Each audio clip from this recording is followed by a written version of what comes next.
And despite my protestations and my revulsion, did I go crying to my lord? I had better things to worry about. No, I stood up, got on with my life. But at what cost? At what cost? I'm alive. Well, you have paid a dear price for that privilege. Hey y'all, thank you for coming back to the channel, where I host many topics of discussion. As you can see through my many playlists, like Transcriber from Reddit, Transcriber from Court, I got this new one that I felt I had to make a prequel video of sorts. As you can probably tell, it's called Biological Women's Reproductive Information. Now, I'm not one to get on a soapbox or judge you or anybody else for your reproductive decisions.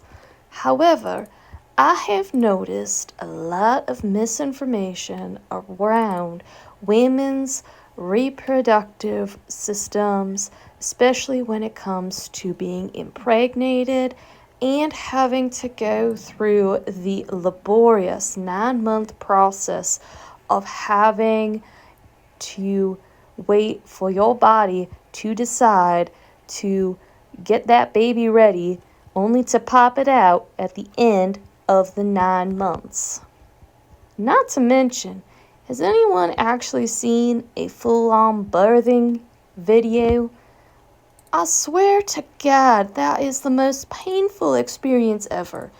And science has not yet figured out how to make it less painful or to try to make it easier for the woman going through it, let alone trying to combat all of the crazy medical things that a woman could possibly experience after the pregnancy is over and after she's given birth. That just boggles my mind. So, consider this some education for y'all. This is not, like I said before, it's not a judgment on what you want to do with your life. However, I do want everybody around to think seriously about what it means to have a child. At this point in our society, I thought we would have gotten to a point where we would have been more appreciative of women and their ability to reproduce, especially considering how women make up the primary workforce of teachers and caregivers for children and elderly people, but primarily for children. And biological women are still the only way that we can get more humans living and breathing in on this country, let alone this world that we live in. But no, more than ever, there seems to be two sides, and I never thought I'd get to this stage in life where you have the very conservative, so to speak, minds that just want women to reproduce without thinking about actually caring / being mothers / doing the work necessary to be good parents, let alone encouraging the fathers to actually stick around to be good fathers and actually participate in the caregiving. But now the left seems more, how to put it, sane than the right when it comes to topics like this, because they have been doing more research and there's been lots more studies being done on how important it is not just for a woman to care for the child and for her to get proper care when she is giving birth to a child, but also how important it is that the child receives important care and parenting as the child gets older. And I have to hand it to the left that there is just so much more research being done, and there is a level of honesty there about the risks that come with childbearing.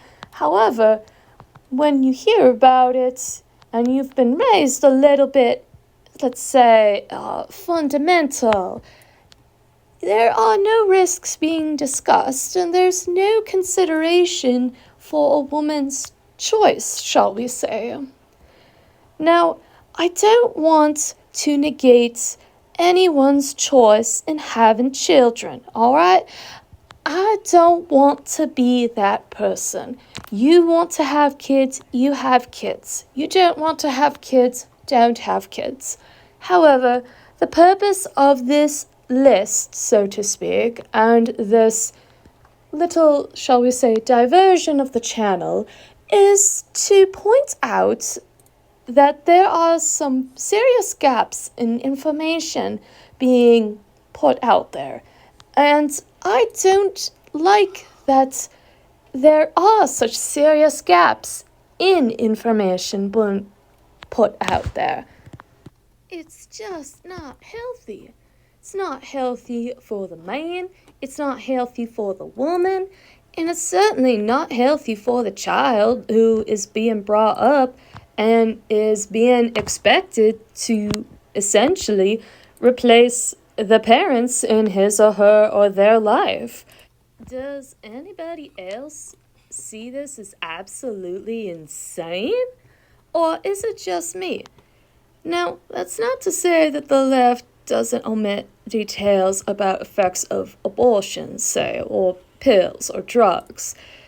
But I also never thought I'd come to the point where we'd have, or, we'd come from the right defending Big Pharma to the left defending Big Pharma. And it's, again, insane to me. Like, can we not find a middle ground, people? And for no other reason than procreation is the only way we can get more humans around. And it would be very, very, very bad to not have the proper instruction necessary to understand the cons and the positives and just how life changes if and when you decide that you want to have children. Now, again, please note that this primarily is for the instruction and education of what happens to women going through pregnancy, going through childbirth. I also plan on focusing on effects of infertility and, yes, abortion, because it all affects women's reproductive systems. My eventual goal is to have enough videos curated so you can refer these to your boyfriend, your husband, boyfriend, girlfriend, family members, whoever needs to hear this. Because if we are going to consider bringing more people onto this planet, we ought to at least be informed enough to make that consideration. Thank you for coming to my TED Talk, and I hope you enjoy the videos on this playlist. Yes, I will elaborate on my ideas in the description below. Thank y'all for watching, listening, and I hope we can all move forward to a better future, not just for ourselves and for our women, but for the children we bring into this world. Thank you. Leave the hurt behind, tearing the threads of the tethers. Leave the hurt behind, we can choose to be better.